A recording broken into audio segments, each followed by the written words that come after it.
Part 27. Come on, join us. Please like and subscribe, then relax and enjoy. Bonnie had decided her old life she didn't want no more. Decided she wanted to be part of Clyde's world instead. Not bothered that Clyde's lifestyle was impossible to sustain. Its illusions so intoxicating of seeming freedom and gain, masking the inevitable loss, sorrow, struggle, and pain. Bonnie chose to overlook that now just being with Clyde would make her an accomplice at every event, inevitably snowballing.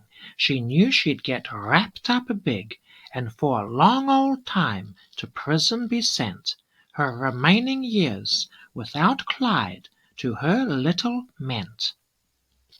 Now Clyde was her Jack, and she was his Moll, the tough gangster gal, Suicide Sal.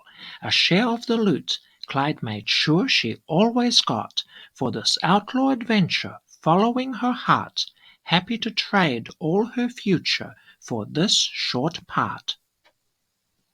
On the run, driving the highways and byways, bouncing along over the gravel and dirt of numerous desolate back-country roads, past fields and prairies, brush and forests, over hills, through gullies and ravines they rode. As that endless road slid under the spinning wheels of their stolen racing machine, songs and news bulletins on the car radio uplifting the scene, on and on Clyde, Bonnie, and Raymond would ride, always at the ready, their guns at their side. Bonnie, smoking cigarettes, sitting in the front beside Clyde, navigating with filling station Rand McNally Auto Trails maps, so that blind they would not have to ride, constantly praying to travel further down each road and safely pass through each town to the other side. The adrenaline rushes were mad, with intoxicating dopamine rewards aplenty.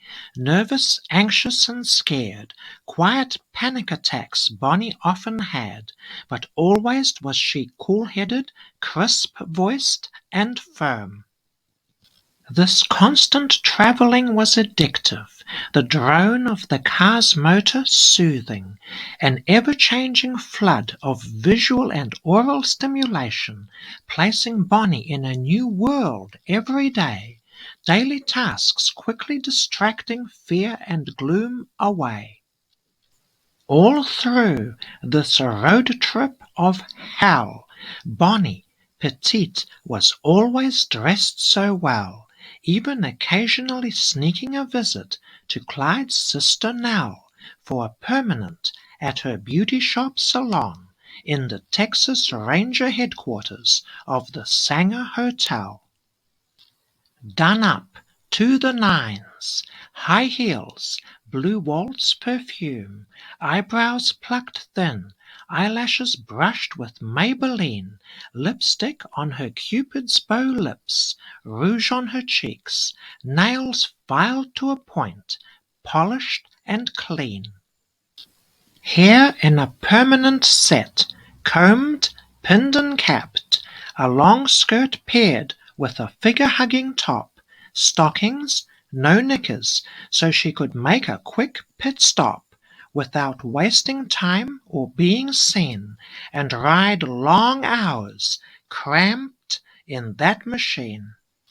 A dainty little watch on her left hand, on her left ring finger, Roy's wedding band. There, too, was Clyde's diamond ring, for Bonnie was Mrs. Roy Thornton and Clyde Barrow's queen. A brooch with 3 acorns, and a little cross Bonnie wore, commending her soul to heaven, hoping she might still sneak in the back door. While a cigarette, sandwich, Coke, And magazine, this side of heaven, kept her lean and mean. Reading True Detective, she could be seen, snapping photographs with a brownie, moments to record in a picture, she was keen. A Colt .38 Detective Special, taped up in her crotch with medical tape band, with another pistol in her clutch purse, still another concealed in her clothing, and a Colt .45 automatic pistol always at her hand. Oh, yes, and also her 20 gauge Remington Model 11 5-shot semi-auto cut-down whippet shotgun, just when you thought it couldn't get worse. Bonnie had made up her mind to ride and ride by Clyde's side till one or both of them died. This was the exhilarating adventure of her life. When this ended, she anyway wished to die, for she'd now done all she'd wanted on both life's two sides. This road was so dimly lighted, there was no highway signs to guide, but they made up their minds, if the roads were all blind, they wouldn't give up till they died. End of part 27. Come on, hit that like button and subscribe to this channel if you haven't already. The next part is coming soon.